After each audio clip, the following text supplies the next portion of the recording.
Arestado ang isang individual na tinuring na high-value individual matapos itong mahuli sa isang matagumpay na bypass operation ng pinagsamang puwersa ng pulisya at iba pang ahensya ng Urdaneta City. Nasamsam mula sa sospek ang humigit kumulang 400,000 halaga ng hinihinalang shabu. Yan ang balitang tinutukan ni Police Corporal Mark Anthony Pico. Umabot sa tinatayang 442,000 halaga ng shabu ang nasamsam ng mga otoridad mula sa isang high-value individual sa ikinasang bypass operation sa Barangay Santo Domingo, Urdaneta City, Pangasinan.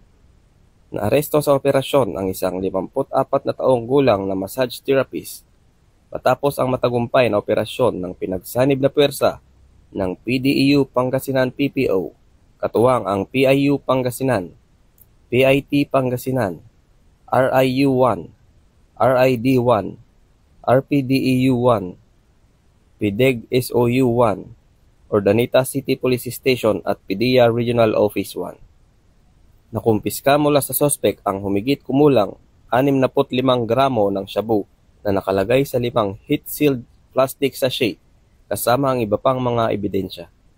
Ang sospek ay kasalukuyang nasa kustudiya ng pulisya at nahaharap sa kasong paglabag sa Republic Act 9165 o Comprehensive Dangerous Drugs Act of 2002. Ayon kay Police Brigadier General Dindo R. Reyes, Regional Director ng PRO1, ito ay bunga ng dedikasyon, sakripisyo at matibay na ugnayan ng ating mga unit at katuwang na ahensya sa patuloy na kampanya laban sa pinagbabawal na gamot. Nananatiling matatag ang PRO1 sa adhikaing mapanatili ang Ilocos Region kung saan mamamayani ang batas, disiplina at kapayapaan. Dahil ang kapulisan ng Region 1 ay maaasahan, malalapitan at mapagkakatiwalaan. Mula dito sa Ilocos Region, ako ang inyong PNN Correspondent, Police Corporal Mark Anthony Pico, alagad ng batas, tagataguyod ng Balitang Pulis.